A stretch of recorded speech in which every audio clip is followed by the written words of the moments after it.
चार दिन तले मु लोक मान सचेतन करथिल जे एमिति मर्दराजपुर रे डायरिया धरछि बोली सो मु एबे आसला परे मु आसिकी गाँ को बुलिकी जाइछि लोक माने आउरी रिकवर ठीक रे करनाहंती मोर प्रश्न हला सरकार को एठे गोटे हॉस्पिटल डे बादपुर रे दी मास तले ना 3 मास तले उद्घाटन हेतिला सेटे करेंट नहीं डॉक्टर नहीं आमर विधायक जे बुलूले कहते हॉस्पिटल को डॉक्टर आसबे स्पेशलिस्ट आसबे यहीटार सबूर कारण है जो डायरिया पेशेंट माने फर्स्ट एड ट्रीटमेंट नहीं पारे ये डॉक्टर ना करेंट नहीं कि किसी भी व्यवस्था नहीं आम बादपुर हॉस्पिटल सेटा मेन कारण है यहाँ जो सबुआड़े फैलला। मो ना हूँ विजय कुमार प्रधान मु पूर्वतन सरपंच बादपुर ग्राम पंचायत आम आज आसलु आम विधायक प्रतिनिधि श्रीरूप देव एवं आमर अन्य प्रत्येक गाँव भद्र व्यक्ति समस्त जाइलु सुविधा असुविधा बुझिलु आउरी टिके प्रोब्लेम रही जो आक्रांत होते से आम स्थानीय सरपंच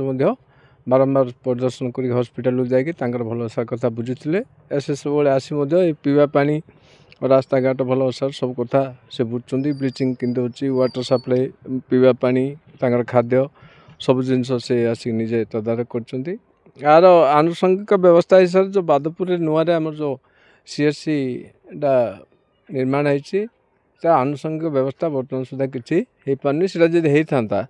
आत पर्यटन किए ना से सीट्रे किए बसुना होते पाखे आमर स्थानीय लोक टे उपकृत होते कार कौन सुविधा असुविधा है ये दीर्घ एपटे 3-4 किलोमीटर सेपटे जड़ा 4-5 किलोमीटर गले ही सुविधा पाई पारे पाखे थे आम जेहेतु यहाँ नुआ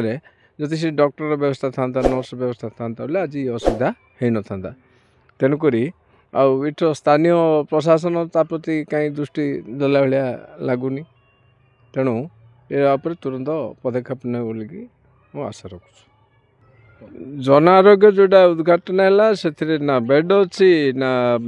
इलेक्ट्रिक अच्छी ना कौन सी जिनसर से सुविधा नहीं तेणु सब प्रकार सुविधा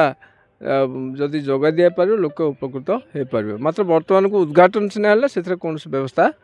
फलक लगा मात्र किसी कार्यकारिता आम उपलब्धि कर तेणुक उद्घाटन स्थानीय विधायक करते